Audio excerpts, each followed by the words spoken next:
రోమిలకు రాసిన పత్రిక 12వ అధ్యాయము 4 నుంచి 7 వచనాల వరకు. ఇక్కడ ఈ 4 నుంచి ఈ 7 వచనాలు మనం ధ్యానం చేద్దాం. కానీ ఇందులో 4, 5 వచనాలు మీకు ఎప్పుడైనా మీరు గమనించండి, ఎప్పుడైనా మీకు గుర్తుపెట్టుకోవాల్సింది ఏంటంటే, బైబిల్లో ఒకే విషయానికి 2-3 సార్లు కానీ చెప్తా ఉంటే దానికి ప్రత్యేకమైన ప్రాధాన్యత ఉంటుంది.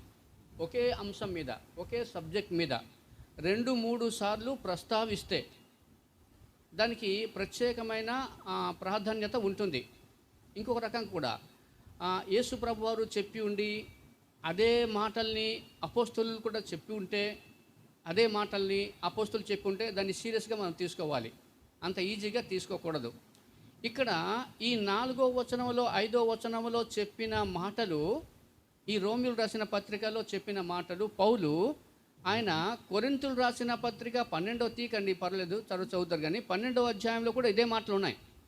ఇదే మాటలు కొరింథీయులకు రాసిన పత్రికలో అది విస్తారంగా అక్కడ చెప్పడం జరిగింది. చూడండి, 4వ వచనం ఏంటంటే, ఒక్క శరీరములో మనకు అనేక అవయవములుండినను ఈ అవయవములన్నింటినీ ఒకటే పని ఎలాగో ఉండదో అలాగే అనేకులమైన మనము క్రీస్తులో ఒక్క శరీరముగా ఉండి ఒకరికొకరము ప్రత్యేకముగా అవయవములమై ఉన్నాము. ఇది ఆయన సంఘాన్ని మన శరీరంతో ఆయన పోలుస్తున్నాడు. ఇక్కడ పౌలు దేవుని సంఘాన్ని మనిషి యొక్క శరీరంతో పోలుస్తున్నాడు. ఇదే మాటను కొరింథీయులకు రాసిన పత్రికల్లో కూడా ఇదే పోలుస్తాడు. ఆయన సంఘాన్ని మనిషి యొక్క అవయవములతో పోలుస్తున్నాడు. ఆయన పార్ట్స్, బాడీలో ఉండే పార్ట్స్తో పోలుస్తున్నాడు. చూడండి, జాగ్రత్త ఉండండి, చూడండి, చదువుతాను నేను. ఒక్క శరీరములో మనకు అనేక అవయవములు ఉండినను ఈ అవయవములన్నింటికి ఒకటే పని ఎలాగో ఉండదో అలాగే అనేకులమైనము క్రీస్తులో ఒక్క శరీరముగా ఉండి ఒకరికొకరము ప్రత్యేకముగా అవయవములమై ఉన్నాము. ఇది దేవుని సంఘము బలంగా ఉండాలంటే, దేవుని సంఘము ఆశీర్వాదకరంగా ఉండాలంటే, దేవుని సంఘము దినదినము విస్తరింపబడాలంటే, దేవుని సంఘము ఆరోగ్యకరమైన సంఘంగా ఉండాలంటే, మెచ్చుకొనదగిన సంఘంగా ఉండాలంటే, దేవుని ద్వారా మెప్పు పొందిన సంఘంగా ఉండాలంటే, దేవుని యొక్క క్రియలు ఆ సంఘంలో కనపరచబడాలంటే ఆయన ఏం చేస్తారంటే కొన్ని ఆలోచనలు కలిగి ఉండాలి దేవుని బిడ్డలు. అది సేవకులు కానివ్వండి, సంఘము కానివ్వండి, ఒక విశ్వాసి కానివ్వండి, వీరు ఒక ఆలోచన కలిగి ఉండాలి. ఆ ఆలోచన కలిగి ఉంటే, ఒక విశ్వాసి ఇలాంటి ఆలోచన కలిగి ఉంటే, ఒక సంఘము ఇలాంటి ఆలోచన కలిగి ఉంటే, ఒక సంఘ కాపరి ఇలాంటి ఆలోచన కలిగి ఉంటే ఆ సంఘము పరిపుష్టిగా ఉంటుంది, ఆరోగ్యకరంగా ఉంటుంది, విస్తరింపబడుతుంది, దేవుని మన్ననలు పొందుతుంది, దేవుని ఆశీర్వాదం పొందుతుంది. అందుకోసమే సంఘము ఉండాలంటే మనిషి శరీరంలో పార్ట్స్, బాడీలో పార్ట్స్తో ఆయన పోల్చడం జరిగింది. మనిషి యొక్క శరీరములో అవయవములు ఎలా పనిచేస్తాయో అవి కానీ తెలుసుకుంటే, దాన్ని ధ్యానం చేస్తే, దాన్ని అర్థం చేసుకొని దాన్ని సంఘానికి కానీ అన్వయిస్తే, సంఘంలో కానీ దాన్ని కానీ ఇంప్లిమెంట్ చేస్తే, సంఘంలో దాన్ని కానీ ఇస్తే ఆ సంఘము ఆశీర్వాదకరమైన సంఘం. అది ఆశీర్వాదకరమైన సంఘం. ఇదే మాటను కొరింథీయులకు రాసిన పత్రికలో 12వ అధ్యాయం విస్తారంగా ఆయన రాస్తారు. 14 నుంచి 30 వచనాల వరకు చాలా విస్తారంగా ఆయన రాస్తాడు. ఆయన మనిషిలో ఉండే విడి భాగాలు ఎలా పనిచేస్తాయో వాటి గురించి ఆయన చెప్తారు. దాన్ని సంఘానికి ఆయన అన్వయించాలన్నమాట. ఒకటి చూడండి, సంఘాన్ని ఆయన శరీరంతో పోల్చాడు. ఇక్కడ ఈ 12వ అధ్యాయం 4వ వచనంలో 5వ వచనంలో సంఘాన్ని శరీరంతో పోల్చాడు. శరీరం యొక్క లక్షణాలు లక్షణాలు ఏంటంటే చాలా చాలా ఉన్నాయి అని రాశాను. నేను స్పీడ్గా 3 వచనాలే ధ్యానం చేయాలనుకుంటున్నాను కాబట్టి కొద్దిగా స్పీడ్గా వెళ్తాను. నేను శరీరంలో అనేక పార్ట్స్ ఉంటాయి, శరీరంలో అనేక భాగాలు ఉంటాయి. తల ఉంటుంది, చేతులు ఉంటాయి, కాళ్ళు ఉంటాయి, ముక్కు ఉంటాయి, నోరు ఉంటాయి. మనిషి అనే వ్యక్తికి అనేక భాగాలు ఉండకపోతే, అనేక పార్ట్స్ కానీ ఉండకపోతే ఆ మనిషి మనిషి కాదు. ఇప్పుడు కొంతమందికి ముక్కు లేదనుకోండి, ఎలా కనబడతాడు? మనిషిగా కనబడ్డు, పరిపుష్టి కనబడ్డు. ఒక మనిషికి చెయ్యి లేదనుకోండి, ఆ మనిషి పరిపుష్టి కనబడ్డడు. ఒక మనిషికి కాళ్ళు లేదనుకోండి, ఆ మనిషి పరిపుష్టిగా కనబడ్డు, పర్ఫెక్ట్గా కనబడడు. పర్ఫెక్ట్గా కనబడాలంటే ఆ మనిషికి ఏముండాలి? అవయవములన్నీ ఉండాలి. మనిషికి ఏ లోపం ఉన్నా కానీ, ఏ చిన్న లోపం ఉన్నా కానీ అది పరిపక్వత, దీన్ని పరిపుష్టి కనబడదు కదా. పరిపుష్టి కనబడాలంటే ఏ లోపం లేకుండా ఉండాలి. కాబట్టి ఇక సంఘంలో ఏంటంటే, ఆ సంఘంలో ఎలాగైతే మనిషిలో ఎలాగైతే బాడీస్ పార్ట్లు ఉంటాయో, అలాగే సంఘములో కూడా పార్ట్లు ఉంటాయి. సంఘములో పార్ట్లు ఉంటాయి అంటే, సంఘంలోని విభాగాలు ఉంటాయి అంటే, సంఘంలో అక్కడ ఒకే రకమైన వ్యక్తులు ఉండరు, రకరకాలైన వ్యక్తులు ఉంటారు. రకరకాలైన ఆలోచనలు కలిగిన వ్యక్తులు ఉంటారు. రకరకాలైన టాలెంట్స్ కలిగిన వ్యక్తులు ఉంటారు. రకరకాలైన బోధ కలిగిన వాళ్ళు ఉంటారు. రకరకాలైన వ్యక్తులు ఉంటారు. మనిషికి బాడీలో పార్ట్ ఎలాగైతే సహజమో, సంఘములో కూడా రకరకాలైన మనస్తత్వం కలిగిన వాళ్ళు ఉంటారు. ఆ మనస్తత్వం కలిగిన వాళ్ళతో అడ్జస్ట్ అయ్యే సంఘం అయితే అవుతుందో, సంఘం ఏదైతే అడ్జస్ట్ అవుతుందో ఆ సంఘము పరిపుష్టిగా ఉంటుంది. సంఘము అర్థం చేసుకోవాలి. అందరూ ఒకే రకమైన ఆలోచన కలిగిన వాళ్ళు ఎక్కడ ఉండరు. ఒకే అవయవం ఎలాగైతే అలా ఉండదో, రకరకాలైన అవయవం ఇది ఉంటుంది కదా. అలాగే సంఘంలో కూడా డిఫరెంట్ మనుషులు ఉంటారు. రకరకాలైన ఆలోచనలు కలిగిన వాళ్ళు ఉంటారు. రకరకాలైన టాలెంట్స్ కలిగిన వాళ్ళు ఉంటారు. రకరకాలైన పరిచర్యలు చేసే వాళ్ళు ఉంటారు. దాన్ని అర్థం చేసుకోవాలి సంఘ బిడ్డలు. ఇది సహజం. అది ప్రతి సంఘంలో అది సహజం. అది నిన్ను ప్రేమించేవారు ఉంటారు, నిన్ను ద్వేషించేవారు కూడా ఉంటారు. నిన్ను అర్థం చేసుకోవాలి ఉంటారు, నిన్ను అర్థం చేసుకోనని వాళ్ళు కూడా ఉంటారు. సంఘము పరిపక్వమైన సంఘం ఏంటంటే, అలాంటి సంఘంలో నువ్వు కానీ అర్థం చేసుకోగలి అడ్జస్ట్ కాగలిగితే ఆ సంఘము పరిపక్వతో కలిగిన సంఘం. అది పరిపుష్టితో కలిగిన సంఘం. అది మెచ్యూర్డ్ సంఘం. అది ఒక పరిపక్వత కలిగిన సంఘం. అది ఆశీర్వదింపబడిన సంఘం. అది రెండవది ఏం రాయబడి ఉందంటే, నేను రిఫరెన్స్ చెప్పడానికి నాకు టైం లేదు.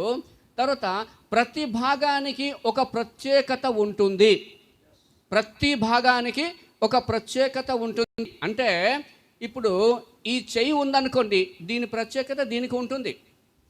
ఈ చెయ్యి ఉందనుకోండి, దీని ప్రత్యేకత దీనికి ఉంటుంది. ఈ ఫింగర్ ఉందనుకోండి, దీని ప్రత్యేకత దీనికి ఉంటుంది. ఈ ఫింగర్ ఉంటే దీని ప్రత్యేకత దీనికి ఉంటుంది. నేను పొడవుగుండాలని ఇది గర్వపడడానికి లేదు. నేను పొట్టిగా ఉందనేసి నేను దీన్ని గర్వపడడానికి లేదు. దేని ప్రత్యేకత దానికి ఉంటుంది. సంఘంలో బోధించే వాళ్ళు ఉంటారు. సంఘంలో పరిచర్య చేసేవాళ్ళు ఉంటారు. సంఘంలో మందిరాన్ని తుడిచేవాళ్ళు ఉంటారు, ఊడ్చేవాళ్ళు ఉంటారు. బాత్రూమ్ క్లీన్ చేసేవాళ్ళు ఉంటారు. సంఘంలో వంట చేసేవాళ్ళు ఉంటారు. ఇందులో ఎవరు గొప్ప? వాక్యం చెప్పేవాళ్ళు గొప్ప, లేకపోతే పరిచర్య చేసేవాళ్ళు గొప్ప? ఎవరు గొప్ప కాదు. దేవుడు ఎవరికి ఏ స్థానం ఇవ్వాలో ఆ స్థానం దేవుడు వాళ్ళకి ఇచ్చి ఉంటారు. వాక్యము చెప్పే వాళ్ళకే ఎక్కువ ఆశీర్వాదం అని, చిన్న పనులు చేసేవారికి తక్కువ ఆశీర్వాదం బైబిల్లో లేదు, దేవుని దృష్టిలో లేదు.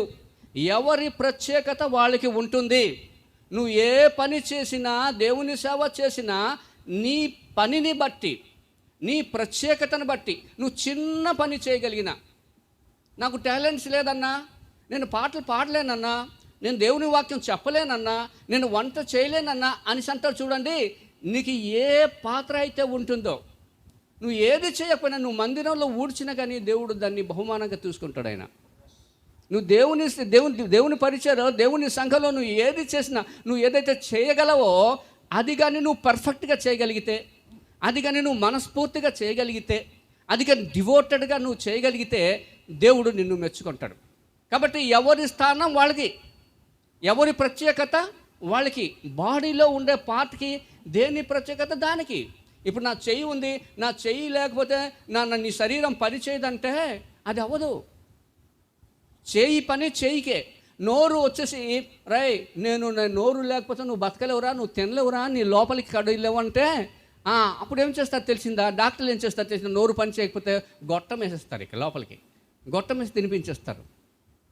సెలైన్ ఎక్కించేస్తారు. కానీ నేను అనేది ఏదో రకమైన మనిషి బతకడానికి ఛాన్స్ ఉంది, కానీ ఎప్పుడైతే నోరు పని నోరే చేయాలి, చేతులు పని చేతులే చేయాలి, కాళ్ళు పని కాళ్ళు చేయాలి. ఇక్కడ ఎవరు గర్వపడడానికి లేదు, దేని ప్రత్యేకత దానికి ఉంటుంది. విశ్వాసులు కూడా, అది ఎలాంటి వీక్ పర్సన్ అయినా సరే, ఎలాంటి వ్యక్తి అయినా సరే, ఆ వ్యక్తికి ఏదైతే దేవుడు ఇచ్చి ఉంటాడో, ఒక టాలెంట్, ఏ చిన్న టాలెంట్ ఇచ్చినా కానీ దాన్ని ఆ వ్యక్తి ఏమనుకోవాలంటే, నేను దేవునిలో ప్రత్యేకమైన వ్యక్తిని అనుకోవాలి. చెయ్యి, నేను ప్రత్యేకమైన వ్యక్తిని, ఆ నోరు నేను ప్రత్యేకమైన వ్యక్తి, నా కాలు ప్రత్యేకమైన వ్యక్తి, నేను దేనితో తక్కువ కాదు అని ఆలోచన కలిగి ఉండాలి. గర్వపడకూడదు, కానీ నేను దేనిట్లో నేను తక్కువ కాదు, నేను దేవుని దృష్టిలో ప్రత్యేకమైన వ్యక్తి అని నువ్వు అనుకోవాలి. నీలో ఉండే ఇన్ఫీరియారిటీ కాంప్లెక్స్ నువ్వు తీసివేయాలి. సంఘంలో దేవుడు నిన్ను ప్రత్యేకమైన వ్యక్తిగా నిన్ను చూస్తున్నాడు, ప్రత్యేకమైన వ్యక్తిగా పరిగణిస్తున్నాడు. నా పరిచర్యకు నువ్వు ప్రత్యేకంగా నువ్వు పనికి వస్తావని దేవుడు అనుకుంటే, నేను తక్కువ వాడిని, నాకు ఏ టాలెంట్స్ లేవు, నేను ఎందుకు పనికిరాను అనుకుంటే నువ్వు దేవుని ఆలోచనలు నువ్వు కించపరుస్తున్నట్లు లెక్క. బాడీలో ఉండే పార్ట్స్ దేని ప్రత్యేకత దానికి ఎలాగైతే ఉంటుందో, సంఘంలో ఉండే ప్రతి బిడ్డ, ప్రతి విశ్వాసి, అది ఇంకో ప్రత్యేకత, దేవుని స్థానంలో ప్రత్యేకమైన స్థానం ఉంటుంది. అది అర్థం చేసుకోవాలి. మూడవది, అది బాడీ పర్ఫెక్ట్, ఈ శరీరం ఏంటంటే పర్ఫెక్ట్గా ఉండాలంటే దానిలో ఐక్యత ఉండాలి. ఐక్యత, ఒకదానికి ఒకటి వ్యతిరేకత ఉండదు శరీరంలో. గుర్తుంచుకోండి, శరీరంలో మనకి ఏదైతే అవయవాలు ఉంటాయో, కాళ్ళు కానీ, చేతులు కానీ, నోరు కానీ, కళ్ళు కానీ, ముక్కు కానీ, దీని కానీ దేనికి అది వ్యతిరేకంగా ఉండదు, దేనికి వ్యతిరేకంగా ఉండదు. నీ శరీరంలో ఏదైతే నీకు బలహీనత ఉందనుకోండి, ఫర్ ఎగ్జాంపుల్ నీకు ఒక దెబ్బ తగిలిందనుకోండి, నీ బాడీ అంతా ఏమంటుంది తెలిసిందా, నీ శరీరం అంతా ఏమంటుంది తెలిసిందా, నువ్వు హాస్పిటల్కి వెళ్ళమంటుంది. ఏ చిన్న దెబ్బ తగిలిన కానీ, ఏ కాలుకు దెబ్బ తగిలినా కానీ నీ బాడీ అంతా సఫర్ అవుతుంది. నీ శరీరం అంతా సఫర్ అవుతుంది. నువ్వు హాస్పిటల్కి వెళ్ళాలి, కాలు చూపించాలి. చెయ్యికి బాధ లేదా, నువ్వు హాస్పిటల్కి వెళ్ళి నువ్వు చెయ్యి చూపించండి. నీ చెయ్యి బాగా అయిపోతే నీ శరీరం అంతా, పార్ట్లంతా ఎంజాయ్ చేస్తుంది. నీ కాలు బాగా అయిపోతే నీ శరీరం అంతా సరదా పడుతుంది. అలాగే సంఘంలో కూడా ఏ సంఘమైతే ఐక్యత కలిగి ఉంటుందో, ఏ సంఘం అయితే ఐక్యత కలిగి ఉందో అది పరిపక్వతమైన సంఘం, అది దేవునికి ఇష్టమైన సంఘము. దుష్టుడు సంఘములో గలిబిలి సృష్టించడానికి అనైక్యత సృష్టిస్తాడు. సంఘాన్ని చిన్న భిన్నం చేయడానికి అనైక్యతను సృష్టిస్తాడు. ఎక్కడైతే డిఫరెన్సెస్ ఉంటాయో, ఎక్కడైతే డిస్యూనిటీ ఉంటుందో, ఎక్కడైతే భేదాభిప్రాయం ఉంటుందో, ఆ సంఘము ఆశీర్వదింపబడిన సంఘం అదిగా కాదు. దుష్టుడైతే పని చేస్తాడు. సంఘము ఐక్యంగా ఉండడానికి 99.9% ఐక్యంగా, అందరితో సమాధానం కలిగి ఉండాలి. అది బైబిల్ యొక్క సూత్రం. అది మనకి శత్రువులు ఉండరు, సంఘంలో శత్రువులు ఉండకూడదు.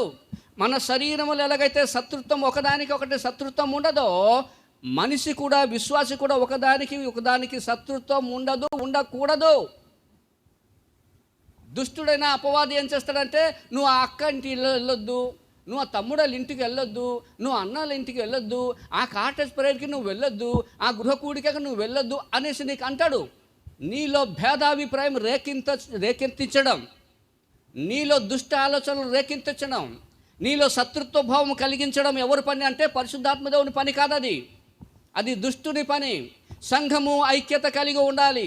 సంఘము ఎక్కడ ఆశీర్వదింపబడుతుందంటే, సంఘం ఎక్కడైతే ఐక్యత కలిగి ఉంటుందో ఆ సంఘము విజృంభిస్తుంది, ఆ సంఘము విస్తరింపబడుతుంది, ఆ సంఘము దేవుని యొక్క పని చేస్తుంది. అది దేవుని పిల్లలు ఐక్యత కలిగి ఉండాలి, సంఘము ఐక్యత కలిగి ఉండాలి. శరీరంలో బాడీ ఎలాగైతే ఒకదానికి సహకరిస్తుకుంటూ ఐక్యత కలిగి ఉంటుందో, సంఘము కూడా ఆ రకంగా ఐక్యత కలిగి ఉండాలి. తరువాత సంఘం ఏంటంటే అన్ని క్షేమమే శరీర క్షేమము. శరీరము ఇవన్నీ నేను ఎక్కడ 2 వచనాలు తీసుకున్నాను. ఎక్కడ కొరింథీయులకు రాసిన పత్రికల్లో మాటలు, ఈ రోమిలకు రాసిన పత్రిక 12వ అధ్యాయంలో ఉండే మాటలు, ఇవన్నీ క్రోడీకరించి నేను రాసుకున్నాను. ఇవి ఇక్కడ ఏమంటారంటే, శరీరంలో ఒక భాగము క్షేమంగా ఉంటే మిగిలిన భాగాలన్నీ క్షేమమే. కాబట్టి సంఘం ఏం చేయాలంటే, ఏ సంఘం అని ఏం చేయాలంటే, ఒక తమ్ముడు కానీ ఒక చెల్లి కానీ బాధ వ్యక్తం చేస్తున్నప్పుడు, బాధపడుతున్నప్పుడు మిగిలిన వాళ్ళు ఏం చేస్తారంటే, ఆ తమ్ముడు బాధపడుతున్నాడు కాబట్టి వాడు క్షేమంగా ఉంటే నేను క్షేమము, ఆ చెల్లి క్షేమంగా ఉంటే నేను క్షేమము, సంఘము క్షేమంగా ఉంటే నేను క్షేమము. నీవు వెళ్తున్న సంఘము క్షేమం ఉంటే నీకు ఆశీర్వాదమే, నీ కుటుంబానికి ఆశీర్వాదమే. అది వాస్తవం. అది నువ్వు వెళ్తున్న సంఘం. నేను ఇంతకుముందే చెప్పాను ఒక మాట నేను చెప్పాను, మీకు గుర్తుందో లేదో. ఏనుగుకి బలం ఎక్కడుందో తెలిసిందా? ఎక్కడ బలం ఉంది? తొండ అంటారు దాన్ని, అంతే. తొండం అంటారా? తొండంలోనే ఏనుగు యొక్క బలము. తొండము లేకపోతే అది ఎంత ఎంత పెద్ద కనబడినా కానీ దానికి ఒక బలము లేదు. క్రోకడైల్ ఉంది చూడండి, ముసలి, దాని బలం ఎక్కడుంది తెలిసిందా? నీటిలోనే బలం. అది బయటికి వస్తే దానికి బలం లేదు. ఒక విశ్వాసికి బలం ఎక్కడుందంటే సంఘంలో. ఒక విశ్వాసి యొక్క ఆశీర్వాదము ఆ కుటుంబానికి ఆశీర్వాదం సంఘంలో. సంఘము క్షేమంగా ఉంటే, సంఘ బిడ్డలు క్షేమంగా ఉంటే, అది శారీరక క్షేమమైన కావచ్చు, ఆత్మీయ క్షేమమైన వ్యక్తి కావచ్చు. ఒక వ్యక్తి సంఘం కానీ అందరు కానీ క్షేమంగా ఉంటే అది అందరికి క్షేమం, అందరి కుటుంబాలన్నింటికి క్షేమం.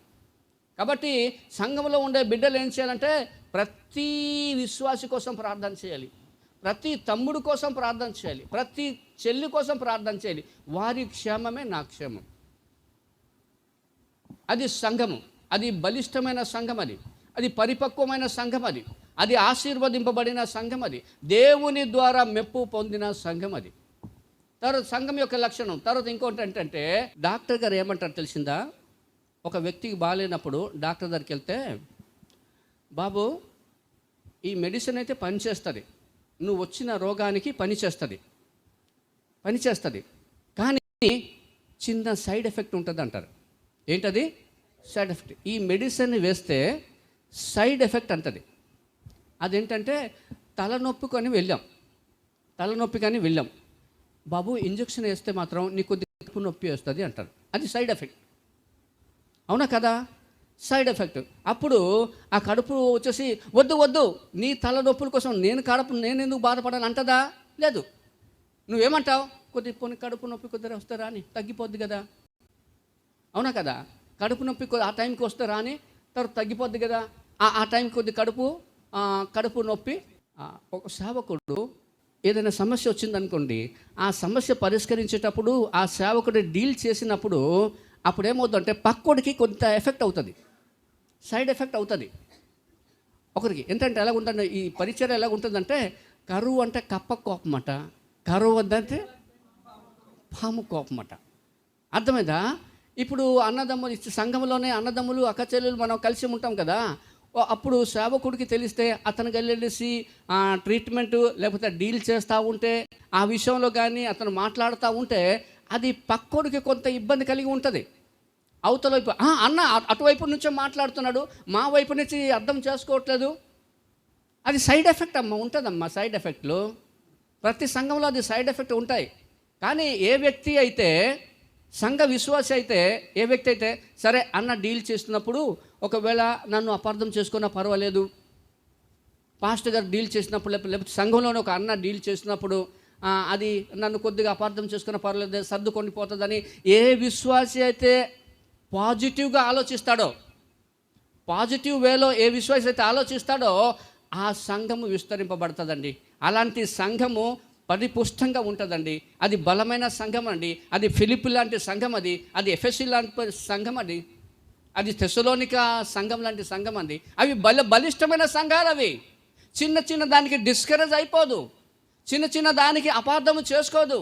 మా పాస్టర్ని నా గురించి అపార్థం చేసుకున్నారు, ఆ అక్కకే సపోర్ట్ చేసి మాట్లాడతారు, ఆ అన్నకే సపోర్ట్ చేసి మాట్లాడతారు అని ఎవరైతే అనుకోరో అది బలిష్టమైన సంఘం. అది సంఘంలో సైడ్ ఎఫెక్ట్లు ఉంటాయి. సంఘంలో పరిపాలన చేసినప్పుడు సైడ్ ఎఫెక్ట్లు ఉంటాయి. ఒకరికి కొద్దిగా మనం ఇచ్చేస్తే ఇంకొకరికి కొంత ఇబ్బందికరంగా ఉంటాయి. ఆ ఇబ్బంది కలిగిన వాళ్ళు ఏంటంటే అర్థం చేసుకోవాలి.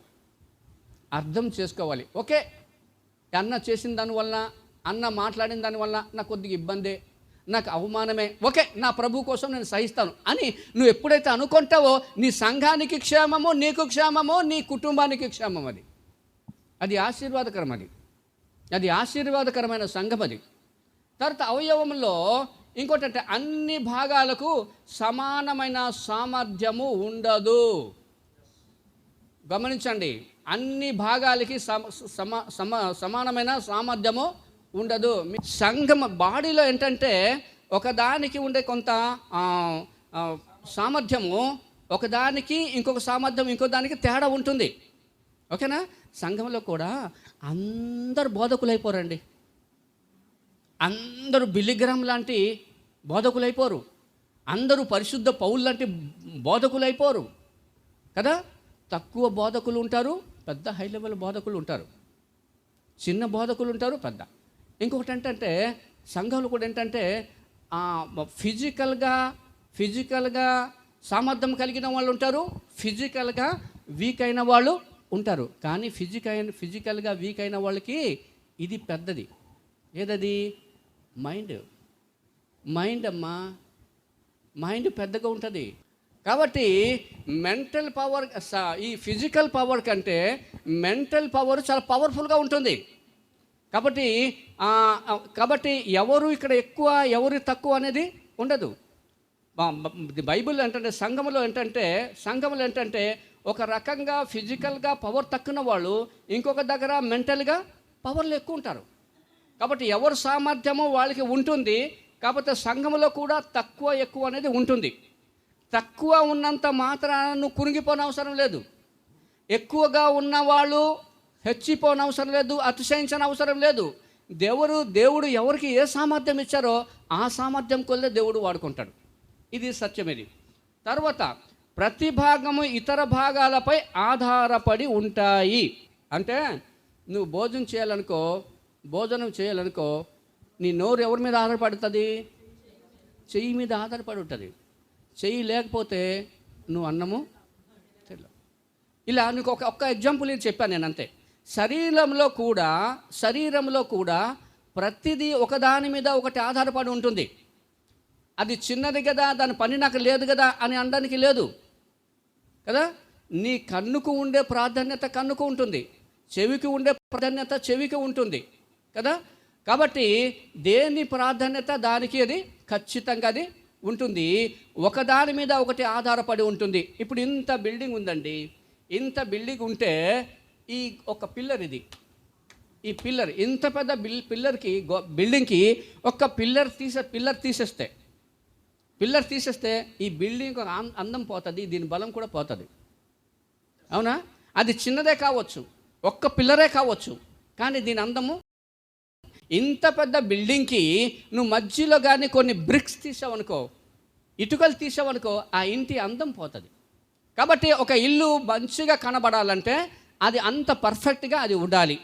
ఒక బాడీలో కూడా ఒకదాని మీద ఒకటి ఆధారపడి ఉంటుంది. చూడండి, సంఘంలో కూడా అంతే. సంఘంలో కూడా ఉంటామ్మా. స్త్రీలు ఉంటాయి చూడండి, స్త్రీల యొక్క పాత్ర స్త్రీలకి ఉంటుంది మందిరంలో. చిన్న పిల్లల యొక్క పాత్ర చిన్న పిల్లలకి ఉంటుంది, పెద్దల యొక్క పాత్ర పెద్దలు ఉంటుంది.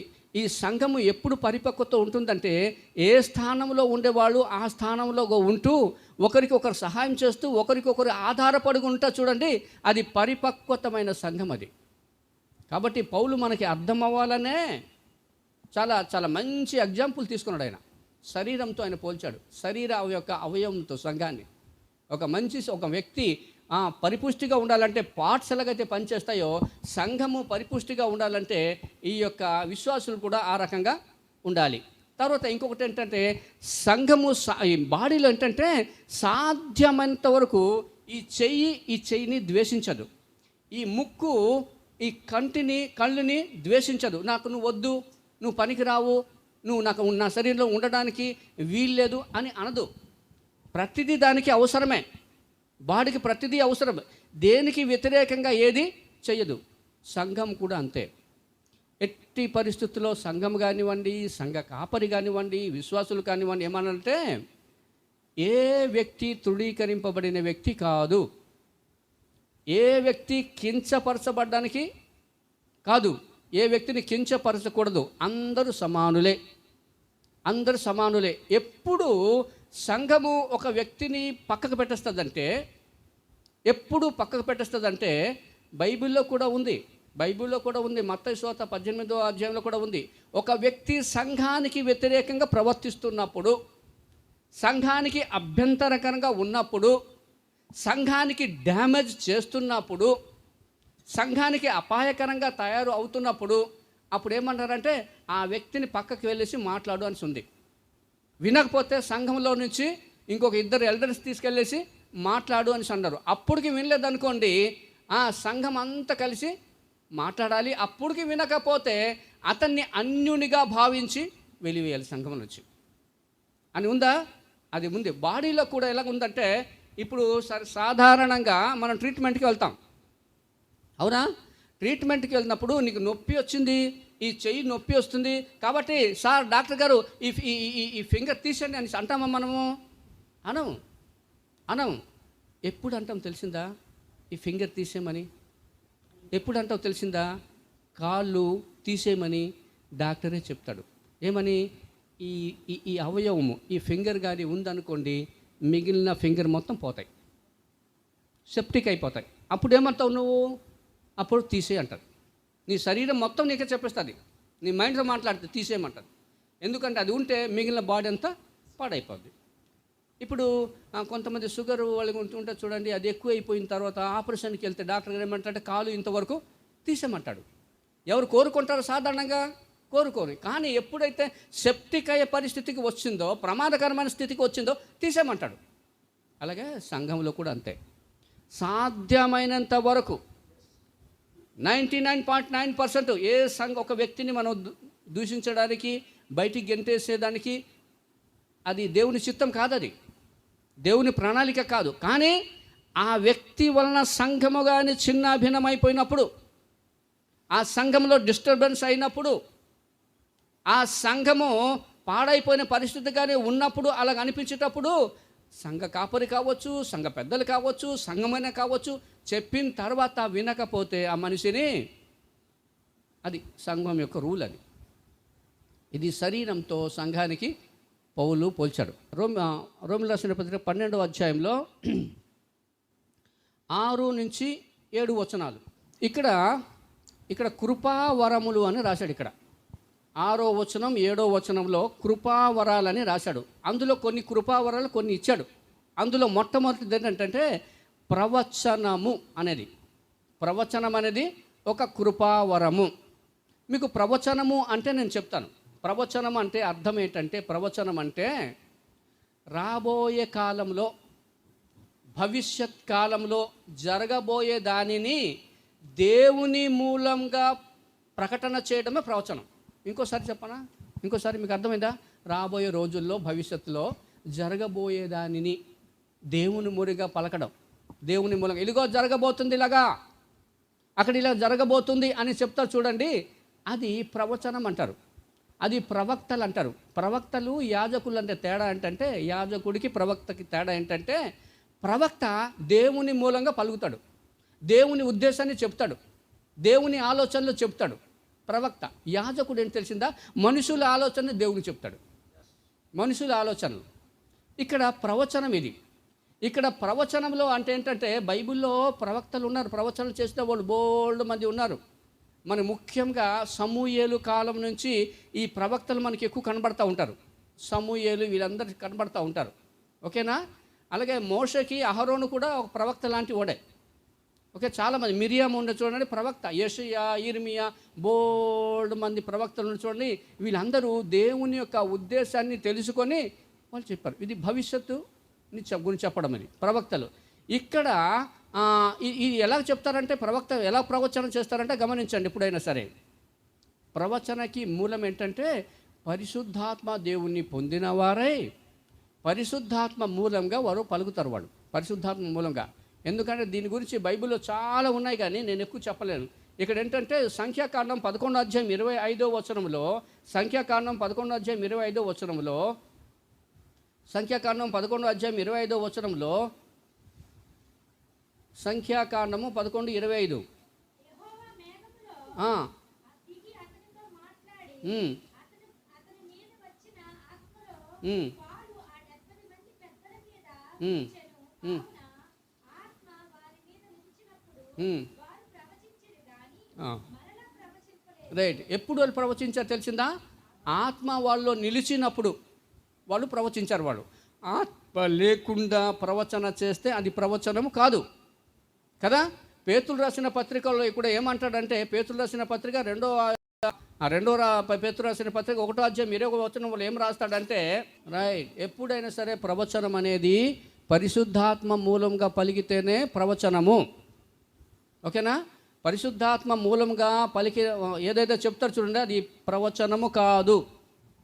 చాలామంది ఏం చేస్తారంటే ఇష్టం వచ్చి చెప్తుంటారు, చెప్పేసి ఇది దేవుని ప్రవచనము అంటారు. దేవుని ప్రవచనము, ప్రవచనకి ఒక అర్థం ఉంటుంది. ఇష్టం వచ్చినట్లుగా మాట్లాడితే అది ప్రవచనము కాదది. పరిశుద్ధాత్మ మూలముగా ప్రవచిస్తే మాత్రమే ప్రవచనం. ఇప్పుడు ఈ బైబిల్ గ్రంథాన్ని ఇది ఎందుకు దేవుని గ్రంథం అని చెప్తారు తెలిసిందా? వాళ్ళు మామూలుగా రాయలేదు. వాళ్ళు పరిశుద్ధాత్మ పూర్ణులై పరిశుద్ధాత్మతో నింపబడి ఈ గ్రంథాన్ని రాశారు కాబట్టి ఇది ప్రవచన గ్రంథము అంటారు. దీన్ని దేవుని వాక్యం అంటారు. దేవుని వాక్యం పరిశుద్ధాత్మ దేవుని ద్వారా రాయబడింది. కాబట్టి ఇక్కడ ఏంటంటే 2 ఆర్గ్యుమెంట్లు ఉన్నాయి ప్రవచనానికి ఏంటంటే, ప్రవచనము ఆగిపోయింది అంటారు. ప్రవక్తలు ఇప్పుడు లేరు, ప్రవచనము ఆగిపోయింది. అది ఎప్పుడో ఆగిపోయింది. మీకు చెప్పాను చూడండి, సమూయేలు మొదలుకొని ప్రవక్తలు అందరూ వచ్చారు, ప్రవచిస్తూ వచ్చారు. అది సంధి కాలంలో కూడా ప్రవచనం ఉండేది. సంధి కాలం అంటే పాత నిబంధన కాలానికి కొత్త నిబంధన కాలానికి ఉండే మధ్య సంధి కాలాన్ని ఏమంటారు? సంధి కాలం అంటారు. ఈ సంధి కాలంలో ప్రవక్తలు ఉండిరి. మీరు విన్నారా? అగబు అనే ప్రవక్త విన్నారా? అగబు ప్రవక్త, అవునా? అది ఎప్పుడు? అది అపోస్తుల కాలంలో ఉండేది. అది మొదటి శతాబ్దంలో ఉండేది. అలాగే ఫిలిప్పి కుమార్తెలు ఉండేవారు కదా, అవునా? వాళ్ళు ప్రవక్తలే. ఎప్పుడు? అది సంధి కాలం అంటారు దాన్ని. పాత నిబంధన కాలానికి కొత్త నిబంధన కాలానికి అది మధ్య ఉండే కాలం, అది మొదటి శతాబ్దం. ఇది ఇలాంటిది బోల్డ్ ప్రవక్తలు. అలాగే మనకి అపోస్తుల కార్యం 13వ అధ్యాయంలో 1వ వచనంలో సౌలు అనే ప్రవక్త కనబడతాడు. సౌలు అనే ప్రవక్త కనబడతాడు అక్కడ అపోస్తుల కార్యంలో 13వ అధ్యాయంలో ఒకటి ఉంటుంది. అయితే అలాగే ఫిలిప్పి కుమార్తె వీళ్ళు చాలామంది బైబిల్లో ఇంకో దగ్గర రాయబడి ఉంది ఏంటంటే, కొరింథీయులకు రాసిన పత్రికలో కొందరిని ఆ సంఘ క్షేమం కోసమని దేవుడు కొందరిని ప్రవక్తలను గాను నియమించను అని కూడా మాట ఉంటుంది. ఎప్పుడది? సంధి కాలంలో ఉండేది. వాళ్ళు ఏమంటారంటే, ప్రవచన కాలం ఆగిపోయింది, రక్షణ గురించి ఇంకా ప్రవచనం లేవు, రక్షణ గురించి ప్రవచనాలు అయిపోయినాయి, చెప్పాల్సిందంతా చెప్పేశారు బైబిల్లో, ఇంకా రక్షణ గురించి ప్రవచనం చెప్తామంటే అలాంటి ప్రవచనం నమ్మకండి అన్నారు. రక్షణకి సంబంధించిన ప్రవచనం 100% అయిపోయింది. ఇంకా కొత్త ప్రవచనం వచ్చేసి రక్షణ గురించి ఏదేదో చెప్పేసి దేవుడు నాతో మాట్లాడాడు, నువ్వు ఇలాగ చేయాలి అలాగ చేయాలి అని అనుకుంటే అలాంటి ప్రవచనాల్ని నమ్మవద్దు, అవునా? కొలస్సీయులకు రాసిన పత్రిక, కొలస్సీ సంఘం వాళ్ళు కానివ్వండి, లేకపోతే మిగిలిన కొన్ని సంఘాలు ఉన్నాయి. వాళ్ళు ఏం చేశారంటే, అయ్యా నువ్వు రక్షణ పొందడానికి యేసుప్రభువుని నమ్ముకుంటే చాలదు, నువ్వు దేవదూత ఆరాధన కూడా చేయాలి అన్నారు. వీళ్ళొక ప్రవచనాలు. మీరు ఒక్క యేసుప్రభువుని నమ్ముకుంటే చాలదు, మీరు సున్నతి కూడా మీరు ఆచరించాలి అని ఆ టైంలో కూడా వాళ్ళు ప్రవచించారు. వాళ్ళు ధర్మశాస్త్రం పాటించారు. నో, సాల్వేషన్కి సంబంధించిన ప్రవచనం కంప్లీట్ అయిపోయింది. ఇంకా రక్షణకి సంబంధించిన కొత్త ప్రవచనాలు లేవు, రక్షణ ప్రవచనాలు అయిపోయింది. కాబట్టి సంధి కాలంలో జరిగిన ప్రవచనం ఉంది కానీ ఇప్పుడైతే లేదు అనేసి అంటారు. ఒక ఆర్గ్యుమెంట్. రెండో ఆర్గ్యుమెంట్ ఏంటంటే, ప్రవచనం ఉంది అంటారు. సంధి కాలంలో ఉండేది ప్రవచనాలు, ఇప్పుడు కూడా ప్రవచనాలు ఉన్నాయంటాడు. అందుకోసమే మనల్ని ప్రవక్తలుగా పిలవాలి అంటారు. అయితే ఇప్పుడు ప్రవక్త ఉన్నారా లేదా, ఇప్పుడు ప్రవచనం ఉందా లేదా అనేది ఇప్పుడు మీకు మీమాంస కదా.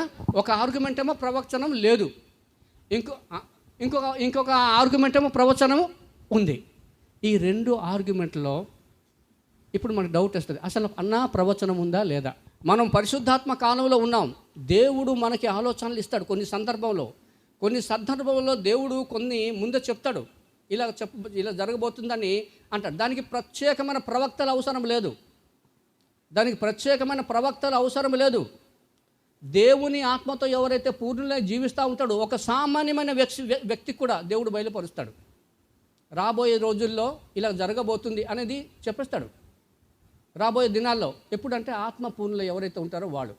కాబట్టి నేను ప్రవక్తను అనేసి అనుకున్న వాళ్ళని మీరు నమ్ముకుంటారా, మీరు నమ్మరా, అది మీకే వదిలేస్తున్నాను నేను. ఓకేనా? కాబట్టి దీని మీద ఎక్కువ నేను ఆర్గ్యుమెంట్ చేయదలుచుకోలేదు. చాలామంది తప్పుడు ప్రవక్తలు ఉన్నారు. మోసకరమైన ప్రవక్తలు అని చెప్పుకునే వాళ్ళు చాలామంది ఉన్నారు. వాళ్ళ విషయంలో చాలా జాగ్రత్తగా ఉండండి. నేను ఇలా ప్రవచనం నాకు వస్తుంది, నేను ప్రవచనం చేశారంటే మీరు అంతగా తొందరపడవద్దని మాత్రం నేను చెప్తాను.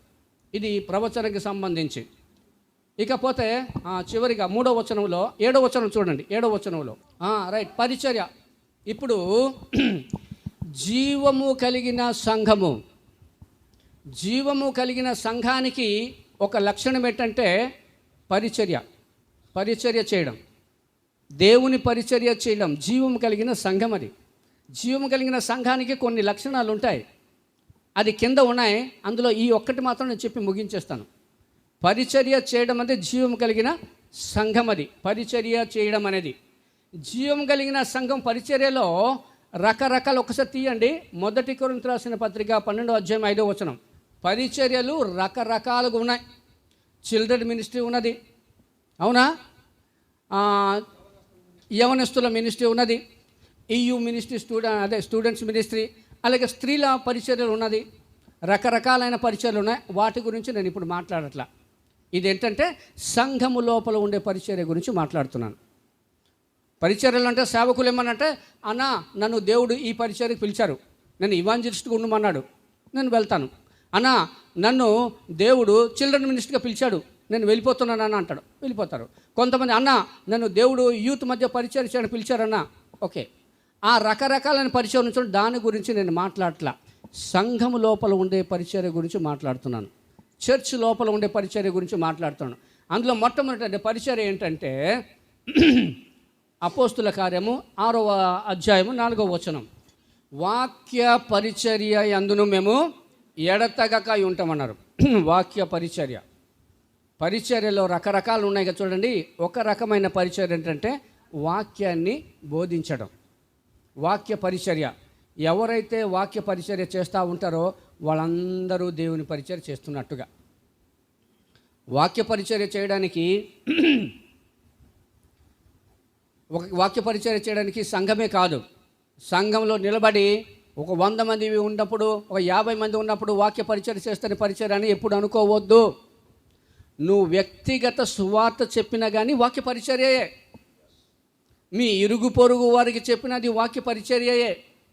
నీ సన్నిహితులతో చెప్పినది వాక్య పరిచర్యయే. సంఘము జీవము కలిగిన సంఘం అంటే ఏ సంఘంలో అయితే విశ్వాసులు ఈ వాక్య పరిచర్య చేయడం అలవాటు చేసుకుంటారో అది దేవునికి ఇష్టమైన సంఘం. అది ఒక సేవకుడు మాత్రమే, ఒక సంఘ పెద్ద మాత్రమే వాక్యం చెప్పడం కాదు, విశ్వాసులందరూ వాక్యం చెప్పడానికి యోగ్యులు, అర్హులు. కాబట్టి జీవం కలిగిన సంఘంలో ఉండే దేవుని బిడ్డలు వాక్య పరిచర్య చేయాలి. రెండోది దేవుని పరిచర్య ఏంటంటే చూడండి, లూకా సువార్త 2వ అధ్యాయం 37వ వచనం. దేవుడు ఎవరు వేరే వ్యక్తులు ఇచ్చిన టైటిల్ కాదు, అది పరిశుద్ధాత్మ దేవుడు అన్నాడు. దేన్ని సేవ అంటారు తెలిసిందా? ప్రార్థన చేస్తూ ఎవరైతే గడుపుతారో అది శ్రేష్టమైన సేవ. ఒక వ్యక్తి మాట్లాడుతూ ఏమన్నారంటే అన్నా 4 గంటలు 4,000 రూపాయలు ఇవ్వడం ఈజీ, కానీ 4 గంటలు ప్రార్థన చేయడం కష్టమన్నా అన్నారు. అది అనుభవపూర్వకంగా చెప్పాడు. అది 4,000 ఇవ్వడం ఈజీ, ఇచ్చేస్తాం, కానీ 4 గంటలు దేవుని సన్నిధిలో మోకాళ్ళేసి ప్రార్థన చేయడం అది గొప్ప కష్టం అన్నాడు. అది గొప్ప అనుభవం. అది వాక్య పరిచర్యమే కాదు, నువ్వు దేవుని సన్నిధిలో గడుపుతూ ఉంటే ప్రార్థన చేస్తూ ఉంటారు చూడు, అది పరిచర్యలో శ్రేష్టమైన పరిచర్య. అది సంఘానికి ఇంటికి పిల్లర్స్ ఎలాంటిదో ఒక సంఘము నిలబడాలంటే, సంఘము విస్తరింపబడాలంటే, సంఘంలో మిరాకిల్స్ జరగాలంటే పరిచర్య ఏంటి తెలిసిందా? ప్రార్థన పరిచర్య. ప్రార్థన పరిచర్య. ఒక్కొక్క సేవకుల గురించి అడిగితే, జార్జ్ ముల్లర్ లాంటి వాళ్ళు, ఇలాంటి వాళ్ళు అడిగితే ఏం చేస్తారు తెలిసిందా? వాళ్ళు గంటలు గంటలు గంటలు ప్రార్థన చేస్తారు. గంటలు గంటలు. అలాంటి అనుభవం ఉంది. స్త్రీలు, నాకు టైం లేదు, స్పీడ్గా వెళ్ళిపోతాం కదా, స్త్రీలు ఏం చేసేవాళ్ళు ఉన్నారు తెలిసిందా? వాళ్ళు వాక్య పరిచర్య చేయలేరు, వాళ్ళు బయట పరిచర్య ఏం చేయలేరు. గంటల తరబడి దేవుని సంధిలో గడుపుతారు, రోధిస్తూ ఉంటారు. సంఘం గురించి, దేవుని బిడ్డల గురించి రోధిస్తూ ఉంటారు, దేవుని బిడ్డల గురించి కన్నీళ్ళు కారుస్తూ ఉంటారు. టైం దొరికితే మనం ఏం చేస్తారంటే ఫోన్ ఇలా తీస్తాం, మనం కత్తి ఎలాగైతే రాజు ఖడ్గం ఇలా తీస్తారో ఇలా తీస్తారన్నమాట. టైం దొరికితే వంట గింటాన్ని చేసేసి, స్నానం పానం చేసేసి, పిల్లల్ని స్కూల్కి పంపించి, ఏది మా ఆయుధం ఎక్కడుందని తీస్తారు. ఇక్కడ తీస్తారమ్మా ఫోను, తీస్తే యూట్యూబ్ తీస్తే ఫోన్కి ఉండిపోతారు. ఆ 10 గంటల నుంచి 12 గంటలు, 12:30, 1 గంట భోజనం టైం వరకు ఆ సెల్ ఫోన్ చూస్తూనే ఉంటారు. కానీ భక్తి కలిగిన స్త్రీలు ఏం చేస్తారు తెలిసిందా? భక్తి కలిగిన స్త్రీలు, దేవుని మనస్సు ఎరిగిన స్త్రీలు, సంఘంలో నేర్చుకున్న స్త్రీలు ఏం చేస్తారంటే, నాకు 1 గంట టైం దొరికిందంటే మోకాళ్ళు వేసేస్తారు దేవుని సన్నిధిలో. మోకాళ్ళు అయిపోతే కుర్చీ మీద కూర్చుంటారు, ప్రభు దగ్గర రోధిస్తూ ఉంటారు. దేవునికి శ్రేష్టమైన పరిచర్య, సంఘంలో శ్రేష్టమైన పరిచర్య, సంఘంలో శ్రేష్టమైన సేవ ఏంటంటే ప్రార్థన చేయడం. అందుకోసమే జూమ్ ప్రేయర్కి సాధ్యమైనంత వరకు అటెండ్ అయితే మంచిది. ఎవరైతే బిజీగా డ్యూటీలో ఉన్నారని చెప్పలేను, కానీ సాధ్యమైనంత వరకు జూమ్ ప్రేయర్కి ఎవరైతే అటెండ్ అవుతారు క్షేమం, వాళ్ళకి క్షేమము, ఆ సంఘానికి క్షేమం. ఇది దేవునికి ఇష్టమైన సేవ, అది ప్రార్థన చేయడం. ఇక పరిచర్యలో 3వ రకమైన పరిచర్య ఏంటంటే పరిశుద్ధులకు దైవజనులకు సేవ చేయడం. పరిశుద్ధులకు దైవజనులకు సేవ చేయడం కూడా దేవుని పరిచర్య. చూడండి, అపోస్తుల కార్యము 19వ అధ్యాయం 22వ వచనం. చాలు. ఇప్పుడు ఏంటంటే పౌలుకి పరిచర్య చేసేవాళ్ళు ఉన్నారు. ఎవరది? తిమోతి, ఎరస్తు. కానీ ఇంకా పేర్లు రాయలేదు, కానీ తీతు అతను పరిచర్య చేసిన వాడే, అతను సూట్ కేసు మోసిన వాడే.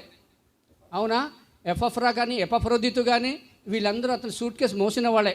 ఈ ఎవరెవరైతే సేవకుల యొక్క పౌలు యొక్క సూట్ కేసు మోసారో వాళ్ళందరూ గొప్ప సేవకులు అయిపోయారు, వాళ్ళందరూ గొప్ప దైవజనులు అయిపోయారు. దేవుని సేవకునికి సేవ చేయడం కూడా అది దేవుని పరిచర్యలో భాగమే.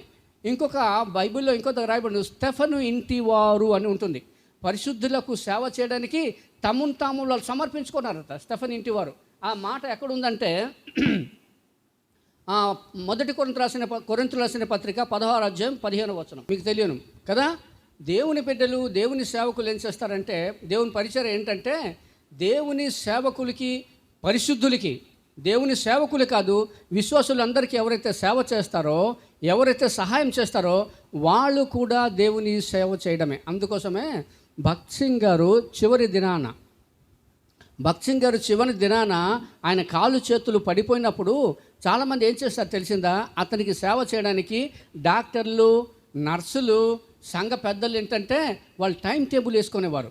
అన్న ఈ టైం నుంచి ఈ టైం వరకు దైవజనునికి మేము సేవ చేస్తాం, ఈ టైం నుంచి ఈ టైం వరకు దైవ సేవ చేస్తాం, ఉదయం నుంచి మధ్యాహ్నం వరకు ఒక బ్యాచ్, మధ్యాహ్నం నుంచి రాత్రికి ఒక బ్యాచ్, రాత్రి నుంచి ఉదయం వరకు ఒక బ్యాచ్. ఎందుకంటే పరిశుద్ధులకి ఎవరైతే సహాయం చేస్తారో, పరిశుద్ధులకు ఎవరికైతే సేవ చేస్తారో, పరిచర్య చేస్తారో అది దేవుని పరిచర్య చేయడంతో సమానం. అది ఎంత మాత్రం అది తక్కువ కాదు. దేవుని పరిచర్య చేయడం, దేవుని బిడ్డలకి పరిచర్య చేయడం, పరిశుద్ధులకి పరిచర్య చేయడం, దేవుని సేవకులకి పరిచర్య చేయడం, ఇది చాలా అది అవసరం. తర్వాత నెక్స్ట్ చూడండి, మందిరం పనులు చేయడం కూడా దేవుని పరిచర్య చేయడం. మందిరపు పనులు చేయడం. టైం అయిపోయిందా? ఎక్కువ అయిపోయిందా? ఒక 2-3 మాటలు చెప్పి ముగించేస్తాను. దేవుని పనులు చేయడం చూడండి. 1 సమూయేలు రాసిన పత్రిక 3వ అధ్యాయము 1వ వచనం. బాలుడైన సమూయేలు యెహోవాకు పరిచర్య చేసేవాడు. యెహోవాకు పరిచర్య ఎవరది? బాలుడైన సమూయేలు. బాలుడైన సమూయేలు ఎలా పరిచర్య చేశాడంటే అతను బోధించలేదు మందిరంలో. అవునా? లేకపోతే పెద్ద పెద్ద పనులు ఏం చేయలేదు. అతను చేసిన పని ఏంటంటే మందిరంలో ఆయన మందిరంని క్లీన్ చేయడము, చాపలు వేయడము, అవన్నీ చేయడము, దీపం వెలిగించడం చేసి రాత్రి టైంలో అక్కడ పడుకునేవారు. అతను చేసింది దాన్ని ఏం చేశారంటే బైబిల్లో రాయబడంతా పరిచర్య అనేసి రాశాడు. చూడండి, అది ఉత్తి మాటలు కాదు, అది దేవుడు దాన్ని ముద్ర. సమూయేలు చేసిన పరిచర్యకి ముద్ర వేశాడు. సమూయేలుతో మాట్లాడాడు దేవుడు. ఒక సమూయేలు, బాలుడైన సమూయేలు ద్వారా దేవుడు మాట్లాడాడు. ఎవరితో? అతనితో, పెద్దనితో, యాజకుడితో, ఏలితో మాట్లాడాడు. ఎవరి ద్వారా మాట్లాడాడు? బాలుడైన సమూయేలు. ఎందుకంటే బాలుడైన సమూయేలు యొక్క పరిచర్యని దేవుడు ఘనపరిచాడు, దాన్ని ఉన్నతంగా చూశాడైనా. దేవుని ఆ పరిచర్యకి ముద్ర వేశాడు. నా సేవకుడు, నా దాసుడు, నా ప్రవక్త అని. ఎవరిని? సమూయేల్ని. గొప్ప సేవకుడు అయ్యాడు. ఆ సేవ అంత గొప్ప సేవకుడు అవ్వడానికి, అంత ప్రవక్త అవ్వడానికి కారణం ఏంటంటే చిన్నప్పుడు దేవుని మందిరంలో పడుకోవడం, దేవుని మందిరాన్ని శుభ్రం చేయడం. మీరు చూడండి, అంటే ఇప్పుడు ఈ భక్త్ సింగర్ ఫెలోస్ ఇప్పుడు కలుషితం అయిపోయింది. కానీ ఒకప్పుడు అంటే ఏంటండి, ఆ గ్రూప్ 1 ఆఫీసర్స్, పెద్ద పెద్ద ఆఫీసర్స్ భక్త్ సింగర్ ఆ చర్చిలో మందిరంలో ఉండేటప్పుడు వాళ్ళు ఎర్లీ మార్నింగ్ 8 గంటలకు వచ్చేసి వాళ్ళ బట్టలు ఇవన్నీ ఉంటాయి, నా కాస్ట్లీ బట్టలు అయినా సరే అని పక్కకు పెట్టేసి చిన్న బాత్రూమ్లు క్లీన్ చేసేవారు. ఇప్పుడుకి చేస్తున్నారండి అక్కడ అనుకోండి, హెబ్రోన్లో చేస్తున్నారు. ఎందుకంటే మందిరంలో నువ్వు ఏ పరిచర్య చేసినా కానీ దాన్ని ముద్ర వేస్తాడు సేవ కింద, అది పరిచర్య కింద. షాలేం అనే చర్చ, నేను యూనివర్సిటీలో చదివినప్పుడు స్టూడెంట్స్ ఆ చర్చికి వెళ్ళి వాళ్ళు ఏం చేసేవారంటే రాత్రి భోజనం చేసిన తర్వాత పుస్తకాలు పట్టుకొని మందిరానికి వెళ్ళిపోయేవారు. ఏంటి బ్రదర్ ఎక్కడికి వెళ్తామంటే మందిరానికి. ఏమంటే అక్కడే మేము చదువుకుంటాం, రాత్రి అంతా అక్కడే పడుకుంటాం, ఎర్లీ మార్నింగ్ వస్తామన్నారు. ఎందుకు? దేవుని మందిరం పడుకోవడం, అక్కడ దేవుని మందిరాన్ని అక్కడ కాయడం, దేవుని మందిరంలో ఉండడం, దేవుని మందిరంలో గడపడం, ఆ రాత్రి అంతా గడిపేవారు. ఇంకొక మాట చెప్పనా, ఆ పాస్టర్ గారి బట్టలన్నీ వీళ్ళు ఉతికేవారు.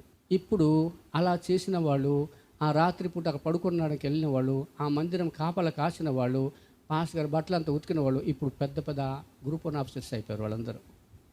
వాస్తవం అండి. పెద్ద పెద్ద సేవ అంటే పెద్ద పెద్దగా వాక్యము వచ్చేసి చెప్పడం కాదు.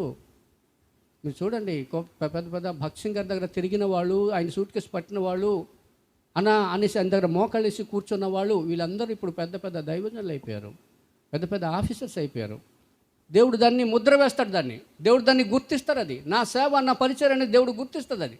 అది కూడా దేవుని మందిరంలో పనిచేయడం కూడా అది దేవుని పరిచర్య చేయడంతో సమానం. తర్వాత ఇంకో 2 మాటలు ఉన్నాయి. ఇంకోటి ఆర్థికంగా సహాయము చేయడం. రోమిలు రాసిన పత్రిక 15వ అధ్యాయం 25వ వచనం. రోమిలు రాసిన పత్రిక 15వ అధ్యాయం 25వ వచనం. రోమిలు రాసిన పత్రిక 15వ అధ్యాయం 25వ వచనం.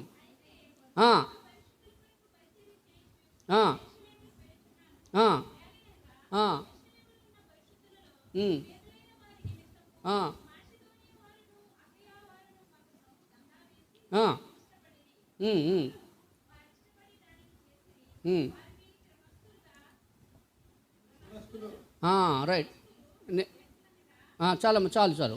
ఇప్పుడు చూడండి, మళ్ళీ నేను చదువుతాను. అయితే ఇప్పుడు పరిశుద్ధుల కొరకు పరిచర్య చేయుచు యెరూషలేముకు వెళ్ళుచున్నాను. ఈ పరిచర్య ఏంటంటే యూదయ సంఘము, యెరూషలేంలో సంఘము పేదవాళ్ళు అయిపోయారు. వాళ్ళ ఆస్తి అంతా జప్తు చేశారు. అక్కడ క్షామం కూడా వచ్చింది, వర్షాలు పడలేదు, అందరు పేదవాళ్ళు అయిపోయారు, తినడానికి తిండి లేదు. ఆ టైంలో పౌలు ఏమంటాడంటే, అక్కడ కొరింథీలు పట్టణంలో, అలాగే అకయ ప్రాంతంలో మాసిదోనియా సంఘంలో డబ్బులు ఆయన చందా చేశాడు. చందా చేసి తీసుకొని ఏం చేసినా పట్టుకొని వెళ్తున్నాడు. ఆ పట్టుకొని వెళ్తూ ఏమంటాడంటే 25వ వచనంలో, అయితే ఇప్పుడు పరిశుద్ధుల కొరకు పరిచర్య చేయుచు వెళ్తున్నాడు. ఆర్థికంగా సహాయము చేయడం కూడా పరిచర్యతో భాగము. దేవుని పిల్లలకి ఆర్థికంగా సహాయము చేయడం కూడా పరిచర్యలో భాగము. ఎక్కువగా మీరు చూడండి, అలా ఈయూలో స్టూడెంట్స్ మినిస్ట్రీ ఉంది చూడండి, అక్కడ అక్కలు ఈయూలో మాకు డబ్బులు ఇచ్చేవారు, ఫీజులు కట్టడానికి మాకు డబ్బులు ఇచ్చేవారు. ఇప్పుడు మేము ఇస్తాంలేండి, ఇప్పుడు మేము ఇస్తున్నాం. స్టూడెంట్స్కి ఎవరికైనా ఫీజుగా ఏమైనా ఇబ్బంది వస్తున్నప్పుడు, అనారోగ్యం వచ్చినప్పుడు మేము ఇస్తున్నాం ఇప్పుడు. ఎందుకంటే అప్పుడు మేము నేర్చుకున్నాం అది, ఇప్పుడు అది మేము ఇంప్లిమెంట్ చేస్తున్నాం.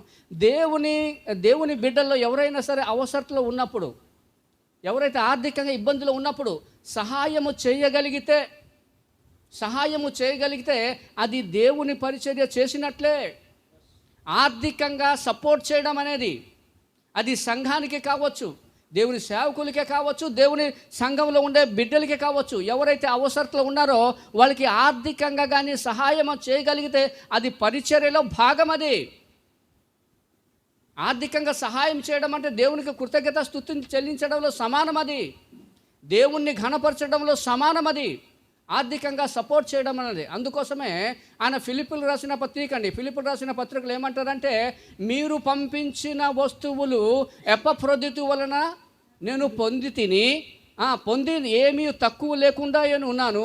అవి మనోహరమైన సువాసనయు దేవునికి ప్రీతికరమును ఇష్టమునైన దేవునికి ప్రీతికరమును, అది మనోహరమైన సువాసనయు దేవునికి ప్రీతికరమును ఇష్టమునైన యాగమునై ఉన్నది. దేవుని బిడ్డలకి ఆర్థికంగా సహాయం చేయడం, సపోర్ట్ చేయడం కూడా అది పరిచర్యలో భాగము.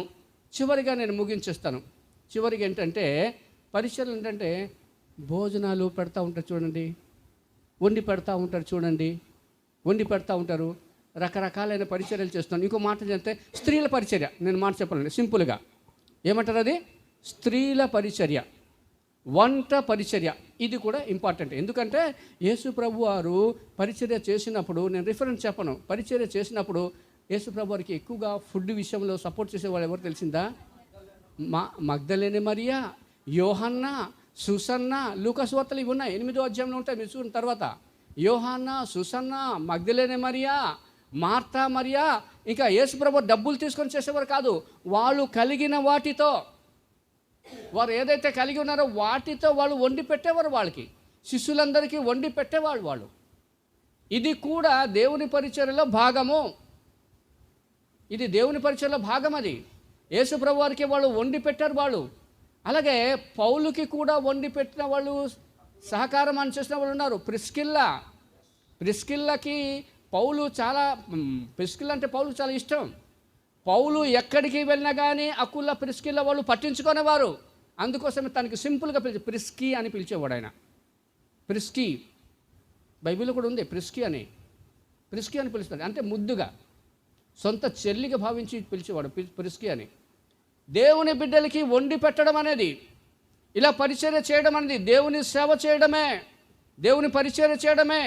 అది దేవునికి అది ఇష్టమైన పరిచర్య అది పౌలుకి. అలాగే మీరు ఫిలిప్పీలు రాసిన పత్రికలో కూడా ఉంటారు. ఫిలిప్పీలో ఏంటంటే 4వ అధ్యాయం 3వ అధ్యాయంలో ఒకటి ఏమని ఉంటుందంటే, యవోదియా సుంటికే అని ఒకటి ఇద్దరు ఉంటారు, అక్కా చెల్లెలు. వాళ్ళు ఇద్దరు యువదియా సుంటికే, వాళ్ళు సూపరు. వాళ్ళు పౌలుకే కాదు, వాళ్ళ పేర్లు జీవగ్రంథంలో రాయబడింది. అర్థమైందా? వాళ్ళు పేర్లు సహకారుల పేరు వీళ్ళు. ఏ దైవ సేవకులు కనబడినా, ఏ పరిశుద్ధులు కనబడినా, పౌలన్న ఎప్పుడు కనబడినా వాళ్ళకి వంట గింట అన్ని సమకూర్చేవాళ్ళు. నిజమైన సహకారులు వీళ్ళు. మీకు తెలుసండి, ఒక సంఘము బాగా విస్తరింపబడాలంటే, సంఘము బాగా బలపడాలంటే ఎక్కువగా ఎవరి మీద ఆధారపడడం తెలిసిందా? స్త్రీల మీదే. ఏ స్త్రీలు అయితే ప్రేమ, ఐక్యత భావం కలిగి పరిచర్య చేస్తారు చూడండి, ఆ సంఘము బాగా విస్తరింపబడుతుందండి. ఇంకొక మాట కూడా నేను చెప్తాను. సంఘమే కాదు, ఏ ఇంట్లో అయితే భార్య యాక్టివ్గా ఉంటుందో పరిచర్యలో, భార్య దాన్ని ఏమంటారంటే అతిథి మర్యాద ఏదైతే చేస్తారో, ఎవరైతే యాక్టివ్గా ఉంటారో ఆ పరిచర్య చాలా విస్తరింపబడుతుంది. ఆ పరిచర్య సూపర్గా ఉంటుంది. భార్య కానీ మొరాయించింది అనుకోండి, అది ఎంత పెద్ద బండి అయినా సరే కానీ అది కానీ మొరాయించింది అనుకోండి, అంతే కథ. ఇంటి మరి పని చేయదమ్మా. ఆ కుటుంబము స్పిరిచువల్గా అది వెళ్ళదు, నెగదది. ఒక అన్న అంటున్నాడు, ఒక తమ్ముడు అంటున్నాడు, అన్న మనం ఆ కుటుంబం ఆ అన్నలందరినీ ఇన్వాల్వ్ చేయాలంటే అన్నలతో మాట్లాడదన్నా, అక్కలతో ముందు మాట్లాడాలని అంటాడు. అక్క ఒకే అంటే అది అయిపోయినట్టు లెక్క. అక్క లెక్క తేలిపోద్ది. అర్థమైనా? దేవుని పరిచయం చేయడంలో స్త్రీల యొక్క పాత్ర చాలా ఇంపార్టెంట్. అది ఎవరైతే యాక్టివ్గా ఉంటారో, ఎవరైతే ఒకరికొకరు పురికొల్పుతారో, ఐక్యత కలిగి ఉంటారో ఆ సంఘము చాలా విస్తరింపబడుతుంది. వీళ్ళ పేర్లు అంటే జీవగ్రంథంలో రాయబడి ఉందని పౌలు రాస్తాడు. జీవగ్రంథంలో స్త్రీలకి తక్కువ అంచనా వేయడానికి లేదు పరిచర్యలో. స్త్రీలు బోధించలేకపోవచ్చు. అంటే పోలీసు గ్రూపు నేను చెప్పలేనులేండి. పోలీసు గ్రూపులో దంచేస్తున్నారట మీరు. పోలీసు గ్రూపులు ఏమి ఉన్నాయట కదా మీకు ఏదో ఆ గ్రూపులు మరి ఆ పేర్లు నాకు తెలియదు కానీ సరే అలాంటివి మాట్లాడే వాళ్ళు ఉన్నారు. కానీ స్త్రీలు ఆ మాటల కంటే ఎక్కువగా ఏంటంటే వాళ్ళు చేస్తున్న పరిచర్య అద్భుతం, అది అమోఘం, అది దేవుడు మెచ్చుకొని పరిచర్య. ఇలాంటి పరిచర్యలో ఉన్నారు. అలాగే మీరు చూసారా ఒకసారి సునేమియురాలు అని మీరు పేరు విన్నారా? ఎలీషా సునేమియురాలు, ధనురాలు, సునేమియురాలు. ఆవిడ ఏం చేస్తారో తెలిసిందా? ఎలీషా వచ్చేసి నిర్మించి భోజనము ఎప్పటికప్పుడు వేడి పదార్థం ఉంటుంది చూడండి, అవన్నీ చూసిన తర్వాత పరిశుద్ధాత్మ దేవుడు మెచ్చుకున్నాడు. దేవుడు కూడా మెచ్చుకున్నాడు. ఎలీషా ద్వారా దేవుడు మాట్లాడాడు. ఆమెకి ఏంటి కొరత ఉందో, రే గెహజీ ఎక్కడున్నా నువ్వు రారా అన్నాడు. చేస్తానంటాడు. గెహజీకి ఇలాంటి గొప్ప ఇష్టం వాడికి. ఆడు ఆ ఎలీషా ఎక్కడికి వెళ్తుంటే ఎలీషా పని ఎలీషా చేస్తాడు, నేను ఎలీషా చేస్తాను. ఆయన ఎలాంటి గ్రౌండ్ వర్క్ అంటే, అమ్మా నీ పేరేంటమ్మా, నువ్వేం చేస్తున్నావమ్మా అనేసి డీటెయిల్స్ తెలుసుకుంటాడు. ఆడికి అదే పని. ఎలీషా పని వేరు, పరిచర్య వేడు, ఈడి పరిచర్య వేడు. అందరు గుట్టులన్నీ రాసుకుంటాడు. అందరి బయోడేటా ఆయన అనుకుంటారు. రే గేజీ ఏంటి సార్ అన్నాడు. ఆమెకి ఏంటి కొరత ఉందో ఈ అంశంతో చెప్పురా అన్నాడు. కనుక్కొనిరా అన్నట్టే వీడు వచ్చేసి, సార్ ఆమెకు పిల్లలు లేరు సార్ అన్నాడు. అంటే బయోడేటా మొత్తం మన దగ్గర ఉన్నాయండి ధర, పిల్లలు లేరు సార్ అన్నాడు. అప్పుడేమో ఏమన్నా తెలిసిందా ఎలీషా, అమ్మా నేను వచ్చే సంవత్సరం వస్తాను చూడు, నీకు ఒక కొడుకుంటాడమ్మా అన్నాడు. దేవుడు మెచ్చుకున్నాడండి ఆ పరిచర్యని. దేవుడు ముద్ర వేశాడండి ఆ పరిచర్యని. స్త్రీలు చేసిన పరిచర్య బలహీనమైన పరిచర్య కాదది, అది నిర్లక్ష్యం చేసే పరిచర్య కాదు. దేవుడు ఆమోదయోగ్యంగా ముద్ర వేసే పరిచర్య. స్త్రీలు అలాగుండాలి, స్త్రీలు అలాగుండాలి. యేసయ్యకి పరిచర్య చేసిన స్త్రీలు ఉన్నారు, పౌలుకి పరిచర్య చేస్తే ఉన్నారు, ప్రవక్తలకు పరిచర్య చేసే స్త్రీలు ఉన్నారు, బోల్డ్ మంది స్త్రీలు ఉన్నారు. తిమోతికి రాసిన పత్రికలో ఒక మాట చెప్పి ముగించేస్తాను. తిమోతికి రాసిన పత్రిక, మొదటి తిమోతి రాసిన పత్రిక 3:11. మొదటి తిమోతి రాసిన పత్రిక 3:11.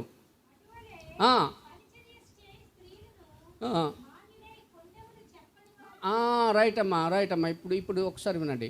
పరిచర్య చేసే స్త్రీలు కూడా ఉండేవారు. ఎవరు? పరిచర్య చేసే స్త్రీలు. అయితే ఇక్కడ లోపం ఎక్కడ వచ్చిందంటే, పరిచర్య బాగానే చేస్తున్నారు, పరిచర్య బాగానే చేస్తున్నారు, కానీ ఏం చేస్తున్నారు తెలిసిందా? కొండెములు చెప్పేస్తున్నాడు. అది కదా బాధ అంత వచ్చింది. ఇప్పుడు చెప్పమ్మ, పరిచర్య స్త్రీలు పౌలు దగ్గర ఉండే స్త్రీలు కొంతమంది బాగా పరిచర్య చేస్తున్నారు, చాలా మంచిదే, సేవకులందరికీ బాగా అద్భుతంగా మంచిదే, కానీ అక్కడ లోపం ఏముంది చెప్పం. ఇప్పుడు కొండెములు చెప్పువారు, ఇక్కడిది అక్కడ చెప్పడం, అక్కడిది ఇక్కడ చెప్పడం, గొడవలు పెట్టడం, ఇదే ఉంది. మీరు పరిచర్య చేస్తే మంచిది, కానీ మీరు ఏదైతే స్త్రీలు ఇలా ఉన్నారు కదా, అది అయితే ఉండకూడదు అని. నెక్స్ట్ చదవండమ్మా.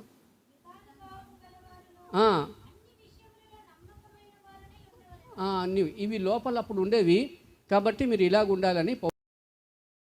పరిచర్య చేసే స్త్రీలు ఉండటం జీవం కలిగిన సంఘానికి అది ఒక లక్షణం. అది అట్టి తర్వాత చివరి ఏం రాస్తాడంటే, కొలస్సీయులకు రాసిన పత్రిక 4:17 ఏం రాస్తాడంటే, ప్రభువునందు నీకు అప్పగింపబడిన పరిచర్యను నెరవేర్చుటకు దాని గూర్చి జాగ్రత్త పడుమని అర్కిప్పుతో చెప్పుడు. దేవుడు మన అందరికీ ఒక్కొక్క పరిచర్య ఇచ్చాడు. సండే స్కూల్ పరిచర్య, వంట చేసే పరిచర్య, మందిరాన్ని శుభ్రం చేసే పరిచర్య, రకరకాలైన పరిచర్యలు దేవుడు మనకి ఇచ్చాడు. ఎవరికి ఏ పరిచర్య దేవుడు ఇచ్చాడో ఆ పరిచర్య కానీ నమ్మకంగా ఉంటే, నెరవేరిస్తే దేవుని నామానికి మహిమ కలుగుతుంది, సంఘానికి ఆశీర్వాదం కలుగుతుంది. అట్టి కృప దేవుడు మనందరికీ దయచేయునుగాక.